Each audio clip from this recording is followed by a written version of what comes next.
Spectacled bear. Just the name sounds like a librarian made a deal with a forest. But this isn't a mascot.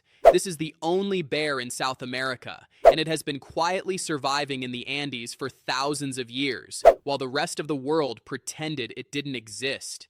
It doesn't hibernate, doesn't migrate, doesn't wait for better conditions. It climbs. Straight up cloud forest, thin air, near vertical slopes, and it builds sleeping platforms in the treetops like it's decided the ground isn't worth its time. Its fur markings are unique to nearly every individual. Nature's way of tagging something it clearly considers important.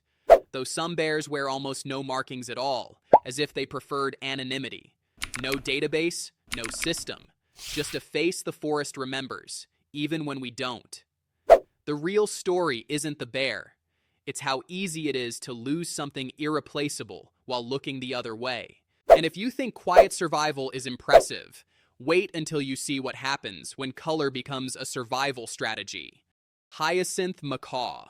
Imagine the loudest, most electric blue thing you've ever seen. Then give it a beak that can split open the hardest palm nuts on Earth like they owe it something. The Hyacinth Macaw is not a bird. It's a statement. The heaviest flying parrot on the planet, native to the wetlands and woodlands of South America. And it behaves like it knows exactly how rare it is. Its beak is engineered specifically for the geometry of palm fruits. Pressure, angle, and leverage working together in a way no tool has quite managed to replicate. Its feathers are a blue so vivid they've been described as looking painted. And yet, this creature is built for partnership. Hyacinth macaws mate for life, feed each other, and raise their young in tight family groups. The danger isn't the beak, it's the fact that something this extraordinary only exists in a shrinking sliver of the world, and most people have never seen one outside a cage. Rarity isn't always about numbers. Sometimes it's about attention, but some creatures don't need rarity to command respect. Some just need to own the sky.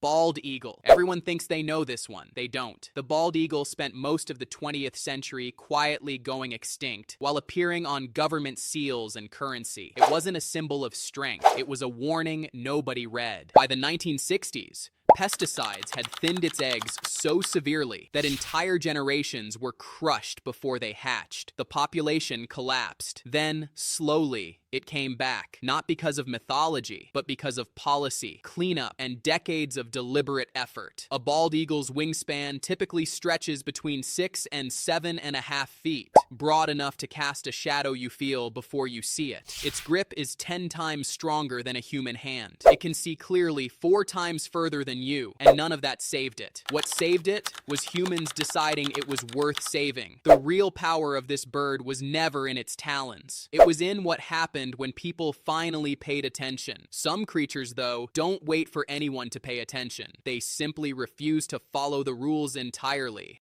Axolotl. This is not a juvenile salamander that forgot to grow up. This is an animal that is biologically incapable of growing up, and it turned that limitation into a superpower. The axolotl practices neoteny, permanently retaining its larval form, keeping its feathery external gills, its wide flat head, its permanent expression of mild confusion, not by choice, but because it lacks the hormonal trigger that would push any other salamander toward metamorphosis. Inject it with iodine, and it will transform. Without it, it simply stays exactly as it is, forever. Native only to one lake system near Mexico City, it can regenerate its heart, its spinal cord, parts of its brain, not repair, regenerate. Scientists have been studying it for decades, trying to understand how. Meanwhile, its wild habitat has shrunk to near nothing, leaving one of the most biologically extraordinary animals on Earth clinging to survival in a lake the size of a small town. The axolotl doesn't need to evolve. The real question is whether we'll manage not to destroy it before we understand it. And from one creature that defies biology to one that defies economics.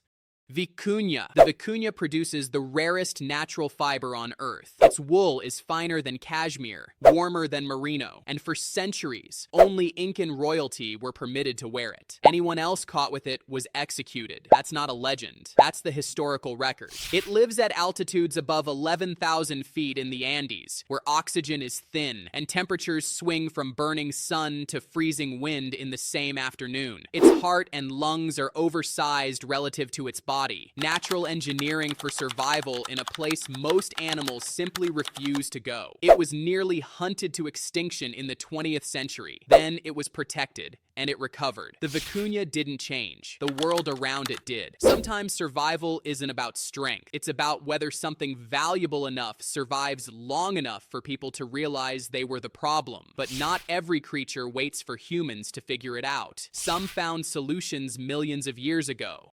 Pampas deer, small, elegant, almost invisible in the tall grasses of South America's open plains. The Pampas deer doesn't survive by being fierce or fast. It survives by being perfectly placed, its tawny coat dissolving into the dry season grasses like it was designed by the landscape itself, which effectively it was. It doesn't fight, it disappears. And in a world that rewards noise, that quiet precision is increasingly endangered. Habitat loss has fragmented its range into isolated pockets. What worked against predators for millennia doesn't work against bulldozers. The real threat to the Pampas deer was never something with teeth. It was something with a blueprint. Some creatures face threats no camouflage can solve. Others face a world so strange, only they could have invented it.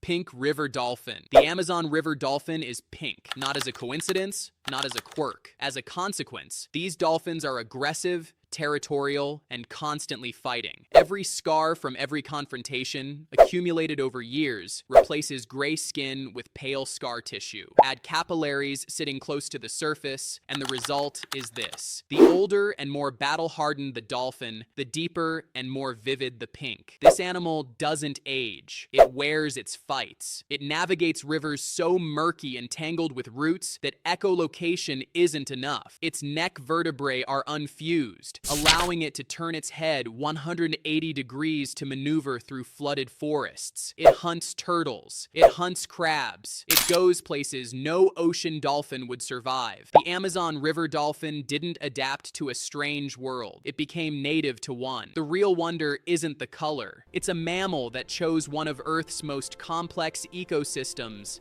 and simply decided it belonged there. And then there is the creature that made the same choice for an entirely different world.